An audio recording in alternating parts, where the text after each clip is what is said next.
ETF index mutual funds నేర్చుకుని stock మార్కెట్లో రాణించాలనుకుంటున్నారా? వెంటనే ఈ నెంబర్కి కాల్ చేయండి. నమస్కారం. కార్తీక మాసం 2వ రోజులోకి వచ్చాం. యమద్వితీయ అంటారు. ఈ రోజున భగినీహస్త భోజనం అని అక్క చెల్లెళ్ళ చేతి అన్నం తినాలి అన్నదమ్ములు అనే నియమం ఉంది.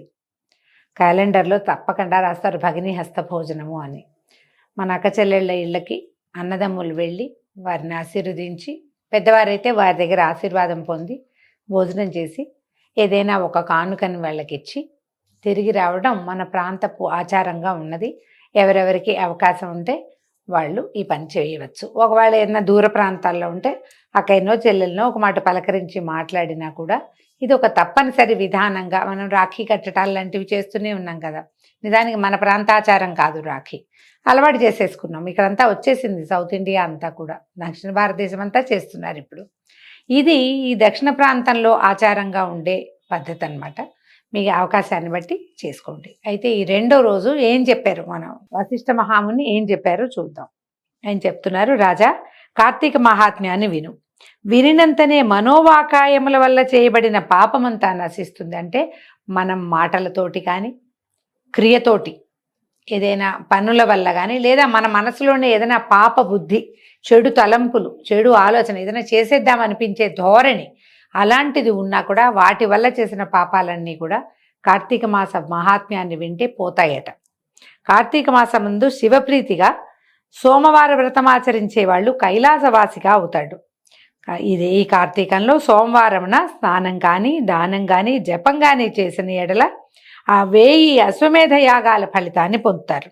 ఇందులో ఎలాంటి సందేహము లేదు. కార్తీక మాసమందు 1 ఉపవాసము, 2 ఏకభుక్తము, 3 రాత్రి భోజనము, 4 అయాచిత భోజనము, 5 స్నానము, 6 తిలదానము, ఈ 6 ఉపవాస సమానాలుగా అవుతాయని చెప్పబడింది. శక్తి గలవాడు పూర్తి ఉపవాసం చేయవలను. అందుకు శక్తి లేని వాళ్ళు రాత్రి భోజన నియమాన్ని చేయాలి. అందుకు శక్తి లేని వాళ్ళు ఛాయానక్తం అంటే ఏమిటి? ఛాయానక్తము సూర్యకాంతి కొంచెం తగ్గాక, అంటే మధ్యాహ్నం అయిన తర్వాత తన కొలతతో రెట్టింపు కొలతకి నీడ తగని, మనం నిలబడితే మన నీడ డబల్ పడాలన్నమాట. అలా గనక పడితే అంటే 3, 3:30కి అట్లా అవుతుంది. ఆ సమయంలో భోజనం చేయటం, లేదా అలా కూడా అప్పటిదాకా ఖాళీ పొట్టతోటి ఉండలేని వాళ్ళైతే బ్రాహ్మణులను ఎవరినైనా భోజనానికి పిలిచి వారితో సహా పగలే భోజనం చేయాలి. ఇది గృహస్థులకు శక్తి అందును అన్ని విధాల ప్రతివారికి విధించబడింది. ఎవరైనా ఇది ఇలా చేసుకోవచ్చు అన్నమాట. ఎవరితోటైనా కలిసి భోజనం చేయటం అంటే వేరే వారికి, ఇతరులకి భోజనం ఇచ్చి వారితో కలిసి భోజనం చేయటం కూడా ఉపవాసంతో సమానమైన ఫలితాన్ని ఇస్తుందని చెప్పారు. మానవులు కార్తీక మాసమందు కార్తీక వ్రతాల్లో దేన్నైనా ఆచరించని ఎడల, అంటే ఇన్ని చెప్పారుగా, ఇన్ని రకాలు, వీటిల్లో ఏ ఒకటి కూడా చేయకపోతే కనుక 8 యుగాలు నరకమందు, కుంభీపాకంలోనూ, రౌరవంలోనూ నానా బాధలు పడతారట. కార్తీక సోమవారమందు ఒకవేళ భర్తలు గనక లేనివారు, ఈ జన్మలో ఏదో ఒక ఇబ్బంది వల్ల భర్తని కోల్పోయిన వారు కనుక ఈ కార్తీక మాసంలో సోమవారాల నాడు యథావిధిగా ఉపవాసం చేసి పరమేశ్వరుని పూజిస్తే కనుక శివలోకాన్ని పొందుతారు. అందరూ చెయ్యొచ్చు అని చెప్పడం కోసమే ఈ వాక్యం చెప్పబడిందండి. స్త్రీలు కానీ పురుషులు కానీ ఎవరు కార్తీక సోమవారం అందు నక్షత్రాలు చూసి రాత్రి భోజనం చేస్తారో వాళ్ళ యొక్క పాతకాలు అగ్ని యందు వేయబడిన దూది వలె నశించిపోతాయి. అగ్నిలో దూది వేస్తుందని క్షణంలో మాయమైపోతుంది. అలాగా పగలు ఉపవాసం ఉండి రాత్రి భోజనం చేయాలన్నమాట. అలా చేస్తే పాపం నశిస్తుంది. కార్తీక సోమవారం మందు శివలింగమునకు అభిషేకము, పూజ చేసి రాత్రిపూట భుజించేవాడు శివుడికి పరమ ప్రీతికారకుడు అవుతాడట. ఈ విషయాన్ని గురించి తెలిపేటువంటి ఒక కథ ఉంది, చెప్తున్నారు. ఏమట? ఇది వినేవారికి చెప్పేవారికి కూడా పాపనాశనం అవుతుందట. పూర్వము కాశ్మీర దేశంలో ఒకానొక పురోహితుని కూతురు స్వాతంత్ర నిష్ఠురి అనే పేరు కలిగినటువంటి ఒక చక్కటి అందమైన అమ్మాయి ఉండేదట. ఆమె చక్కని రూపంతో అతి యవ్వనంతో కూడి ఉండి తలకాయ దూకుని అందంగా అలంకారం చేసుకుని అందరితోటి మాట్లాడుతూ జారత్వాన్ని అవలంబించి ఉండేది. ఆమెకి దుష్ప్రవర్తనం ఉంది, ధర్మయుతంగా ప్రవర్తించేది కాదు. ఆమె దుర్గుణాలు చూసి ఆమె తల్లిదండ్రులు, అత్తమామలు కూడా ఆమెను వదిలిపెట్టేశారట.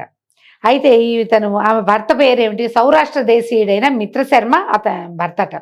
ఆయన వేదాంగ పారంగతుడు, ఎన్నో చదువుకున్నాడు. ఏం చదివాడు? ఋగ్వేద, యజుర్వేద, సామ, అధర్వణ వేదాలు చదువుకున్నాడు. తర్వాత ఏమో శిక్ష, వ్యాకరణము, ఛందస్సు, నిరుక్తము, జ్యోతిష్యము, కల్పము అని చెప్పబడేటువంటి వేదాంగాల్ని కూడా చదువుకున్నాడు. వీటిని సంపూర్ణంగా చదివిన వాడిని వేద పారంగతుడు అంటారు. వేదాంగ పారంగతుడుగా ఉన్నాడు.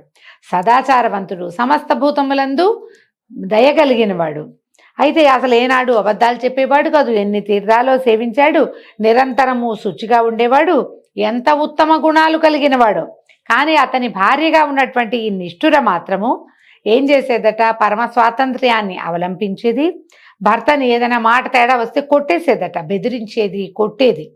ఇలా నిత్యము ఆమెతోటి దెబ్బలు తింటూ గృహస్థ ధర్మములందు కోరిక చేత భార్యను విడవలేక కష్టపడేవాడు. ఈ కాలం అయితే మా ఆవిడ నన్ను కొట్టిందని వదిలిపెట్టేసే పని. ఆ రోజుల్లో ఏమిటి? భార్య ఉండాలి, భార్యాద్వితీయుడిగానే యజ్ఞం చేయాలి. ఈ గృహస్థ ధర్మాలన్నీ ఆచరించాలంటే ఇంటి యందు స్త్రీ భార్య ఉండాలి. కాబట్టి ఆమెను విడవలేక ఆమె దుష్ప్రవర్తనని సహిస్తూ ఎట్లో కొట్లా నానా కష్టాలు పడుతూ ఆ బ్రాహ్మణ ఆయన, మిత్రశర్మ అన్న ఆయన ఈమెతోటి కాలక్షేపం చేసేవాడు. ఈమెని కొంతమంది అనేవాళ్ళంటే ఒట్టి నిష్ఠుర కాదు, ఇది కర్కశ కూడాను. ఎంత కఠినురాలుగా ఉన్నది, ఇంత మంచి గొప్పవాడితోటి ఎంతో ప్రేమగా ఉండొచ్చు, ఈమె ఇట్లాంటి దుష్ప్రవర్తన కలిగిందని ఆమెను నిష్ఠురని, కర్కశని పిలిచేవాళ్ళు. అయితే ఈ భర్త పాపం బాగానే ఉండేవాడు.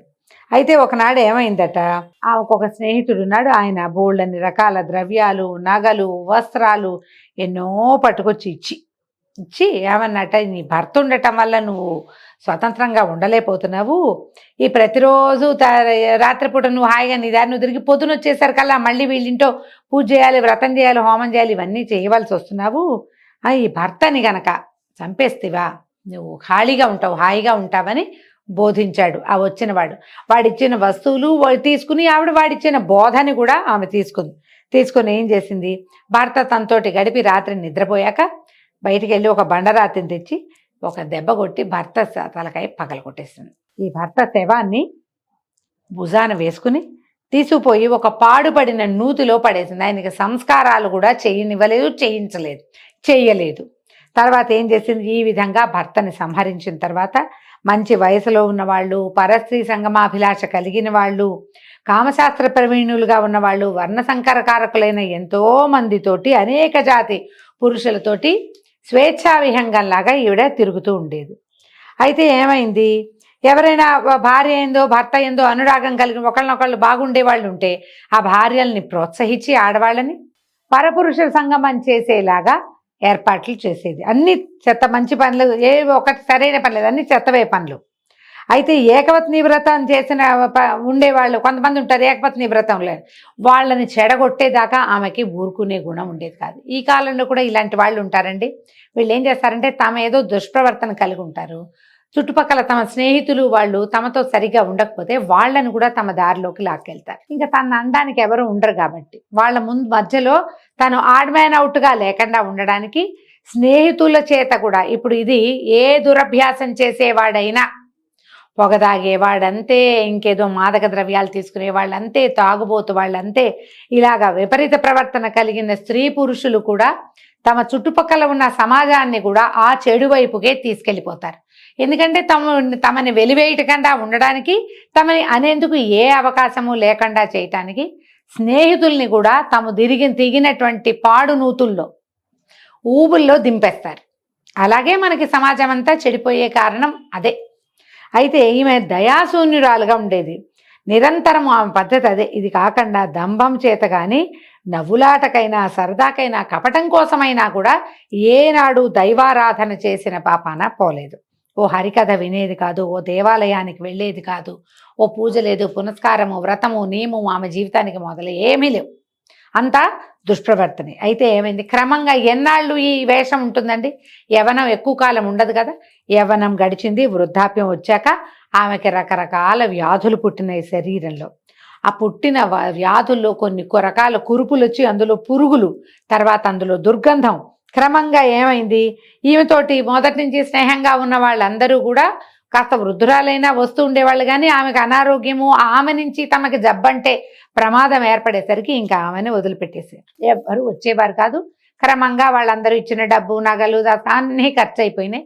ఈ వ్యాధులతో తీసుకుని ఆ వ్రణాలతోటే ఆమె మరణించిందట. తర్వాత భయంకరులైన యమదూతలు వచ్చి ఈ కర్కశని పాశాలతో కట్టి యముడి వద్దకు తీసుకుపోయి ఆ యముడికి అప్పచెప్పాడు. ఆ యముడు ఈవెన్ చూసేసరికల్లా కళ్ళెర్ర చేసేట కోపంతో దీనికి భయంకరమైన ముళ్ళతో కూడినటువంటి ఇనుముతో తయారు చేయబడిన స్తంభాన్ని కాల్చి అది మండుతూ ఉండగా ఈమెతోటి ఆలింగనం చేయించండి, ఈవెన్ దాని మీదకు దొయ్యాలి, అది ఆమె కావలించుకోవాల్సిందే ఆ స్తంభాన్ని, అలాంటి శిక్ష విధించాడట. తర్వాత యముడి ఆజ్ఞ మీద యమభటులు ఆ కర్కశని చేసిన పాపాలు, నువ్వు ఈ పని చేసావు ఆ పని చేసావు అని చెప్పి ఈ కాలుతున్న స్తంభాన్ని నువ్వు కావలించుకోవాల్సిందే, ఆలింగనం చేసుకోవాలి, అంటే నువ్వు హగ్ చేసుకోవాలి, ఇక వేరే దారి లేదు అని చెప్పి ఇంకా ఆమె కొట్టి చిత కొట్టేవాళ్ళు. ఆమె యువతలకు వచ్చేసింది, కాలిపోతోంది, యాతనా శరీరం యువతలకు వస్తుంది. రాగానే యమభటులు ఆమెను గదలతోటి ఆ ఇనప స్తంభం మీదకి తోసేసేవాళ్ళు. తర్వాత ఏం చేశారు, అక్కడి నుంచి తీసుకుపోయి కుంభీపాక నరకంలో పడేశారు, మరుగుతున్న నూనెల్లో పడేశారు. ఆమెను ఎన్ని విధాలో బాధ పెట్టారు. 2 పాదాలు పట్టుకుని రాతి మీద కొట్టేవాళ్ళు ఆమెని. సీసాన్ని కాచి, సీసా అంటే అది అట్లా ఒక రకమైన లోహం, దాన్ని సీసం కాచి 2 చెవుల్లోనూ పోస్తారట. ఎన్ని రకాల శిక్షలు విధించారో. చివరికి ఏం చేశారు, యముడి ఆజ్ఞ మీద, చిత్రగుప్తుని అనుజ్ఞ మీద యమకింకర్లు ఆమెని అనేక రకాలైనటువంటి నరక బాధలకి గురి చేశారు. ఇట్లా ఈ అమ్మాయి కర్కశ అదొక్కతే కాదట, తన పితృపితామహులతోనూ తన బాంధవులతోనూ తనకి పూర్వము 10 మంది పరము 10 మంది మొత్తం 20 తరాలతోటి, తనతో కూడా 21 తరాల వారితోటి ఘోరాలైన ఈ నరకంలో మహాబాధలు పొందాక భూమి మీద పుట్టింది. ఇప్పుడు చూడండి, ఈ పాపం చేసిన వాళ్ళకి వాడి యొక్క యాతనా శరీరానికే బాధ కాదు, ఇట్లాంటి దౌర్భాగ్యమైన పనులు చేసిన వాళ్ళ ముందు తరాల వాళ్ళు కూడా ఈ శిక్షలు పొందాలి. వీళ్ళ తర్వాత వాళ్ళ వంశంలో పుట్టిన వాళ్ళు కూడా అదే శిక్షను పొందవలసి వస్తారు. అందుకని తప్పులు చేయకూడదని చెప్తారు. తర్వాత ఏమైంది, భూమి మీద పుట్టింది. ఈ పుట్టిన తర్వాత ఇది ఎట్లా పుట్టిందట, 15 సార్లు కుక్కగా జన్మించింది. అందులో 15వ జన్మల్లో ఏమైందట, కళింగ దేశంలోని ఒక బ్రాహ్మణుని వాకిట్లో కుక్కగా పుట్టి ఇంటింటికి తిరుగుతూ ఉండేదట. ఓ జనక రాజర్షి విను. ఇలా ఉండగా ఒకనాడు ఆ బ్రాహ్మణుడు కార్తీక మాసమందు సోమవారం పగలంతా ఉపవాసం చేసి ఇంట్లో శివలింగాభిషేకము పూజాదులు చేసి నక్షత్ర మండలాన్ని చూసి ఇంటికి వెళ్ళి దేవనివేదన చేసి బలిదానం కోసము బయటికి వచ్చి భూమి మీద బలిని ఉంచాడు. బలిదానం అంటే ఏం చేసేవాళ్ళు, ఇంట్లో వండిన వంటలో కొంత భాగాన్ని తీసుకెళ్ళి దారిలో ఉంచటం అనేది ఒక విధానం ఉండేది. పశుపక్షాదుల కోసమే ఉంచేవాళ్ళు. తీసుకెళ్ళి ఈయన ఏం చేశాడు, దారిలోకి వెళ్ళి రోడ్డు మీదకి వెళ్ళి ఒక బలి అన్నాన్ని అక్కడ వదిలిపెట్టాడు. వదిలిపెట్టి ఏం చేశాడు, పెంచాక కాళ్ళు కడుక్కుని ఆచమనం చేసి ఇంట్లోకి వెళ్తున్నాడు. వెళ్తుంటే ఈ కుక్క ఉంది కదా, ఈ కర్కశ 15 సార్లు పుట్టింది. ఈ 15వసారి పుట్టినప్పుడు ఈ చుట్టుపక్కలే ఉంది. అది ఏం చేసిందట, పగలంతా ఆహారం లేదు దానికి. సోమవారం నాడు డే అంతా పగటిపూట అంతా కూడా ఉపవాసం ఉంది. కృషించిపోయి ఉందిట, బక్కచిక్కిపోయింది. కార్తీక సోమవారం నాటి సాయంకాలమున ప్రదోష సమయంలో ఆ బలి అన్నాన్ని భుజించిందట. ఎప్పుడైతే ఈ బలి భోజనం తినేసరికి ఈ కుక్కకి పూర్వజన్మ స్మృతి కలిగింది. ఇది దైవ నివేదన చేయబడినటువంటి అన్నం. పైగా ఆ రోజంతా ఉపవాసం ఉంది. ఉపవాసం ఉండి రాత్రిపూట ఇల్లు వాకిళ్ళు తిరుగుతూ ఆకాశాన్ని చూసే ఉంటుంది. నక్షత్ర దర్శనం అయిన తర్వాత భోజనం చేసింది కుక్క. దానికి పూర్వజన్మ స్మృతి కలిగింది.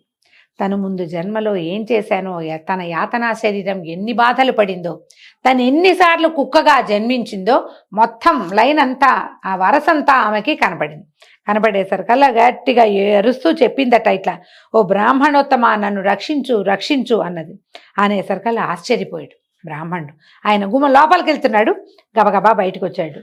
ఈ తర్వాత అడిగాడు, ఓ శునకమా, మా ఇంట్లో ఏం చేసావు, నువ్వెందుకు రక్షించమని అడుగుతున్నావంటే ఆ కుక్క ఇట్లా చెప్పిందట, ఓ బ్రాహ్మణోత్తమ విను, నేను పూర్వజన్మలో ఒక బ్రాహ్మణ స్త్రీని, అనేక పాపాలు చేశాను, కులటని వర్ణసంకరం చేశాను, అన్య పురుషులతోటి గడిపి నా భర్తని స్వయంగా సంహరించాను, అనేక పాపాలు చేయటం వల్ల చచ్చి యమలోకానికి వెళ్ళి ఎన్నో బాధలు పడి ఇప్పటికి 15 సార్లు కుక్కగా జన్మించాను. ఇప్పుడు నాకు నా జాతి స్మరణ కలిగింది. నేను ఇన్ని మాటలు పుట్టానని, ఇంతకుముందు చచ్చిపోయానని, అంతకుముందు మనిషిగా పుట్టి చచ్చిపోయానని, ఆ చనిపోకముందు నేను ఈ పాపకర్మాలన్నీ చేశానని, నా యాతనా శరీరం ఏం బాధపడిందో అదంతా నాకు తెలిసిపోయింది. ఆ దుఃఖాన్ని నేను సహించలేకపోతున్నా. మనం చేసిన పాపం గుర్తొస్తే దుఃఖమే, ఎందుకు చేశానా అనిపిస్తుంది. అసలు నాకు గుర్తెందుకు వచ్చిందో నాకు అర్థం కావటం లేదు. నాకు ఈ జాతి స్మరణ ఎలా కలిగిందో చెప్పు, నన్ను ఇందులోంచి రక్షించు. ఈ కనపడుతున్న నా జాతిని, ఆ కనపడుతున్న ఆ వరసని నేను సహించలేకపోతున్నానని పరిపరి విధాలుగా మురిగి ఏడ్చిందట.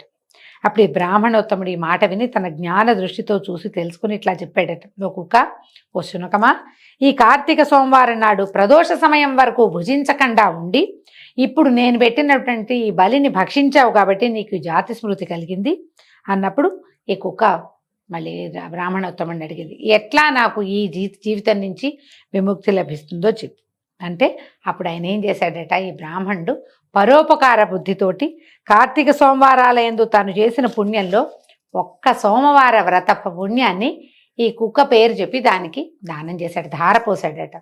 ఎప్పుడైతే ఈ సోమవార పుణ్యం తనకి లభించిందో ఈ కుక్క తన శరీరాన్ని విడిచి ప్రకాశిస్తున్నటువంటి అద్భుతమైన దైవ శరీరం కలదై ప్రకాశించేటి వస్త్రాలు, మాల్యాలు అంటే దండలు, పువ్వుల దండలు ధరించి ఆభరణాలంకృతయే తన పితరులతో కూడా కైలాసాన్ని పోయింది. కుక్కకు ఒకదానికే మోక్షం రాల, ఆమె వల్ల యాతనా శరీరంతో యమబాధలు పడుతున్నటువంటి ఆమె పితరులు, ఆమె 10 ముందు తరాలు 10 తర్వాత తరాల వారు కూడా ఆ విమానం ఎక్కి కైలాసానికి వెళ్ళిపోయి అక్కడ పార్వతీదేవి శివునితో కూడా ఎంత ఆనందిస్తుందో ఈ కర్కశ కూడా అంత ఆనందాన్ని పొందిదట.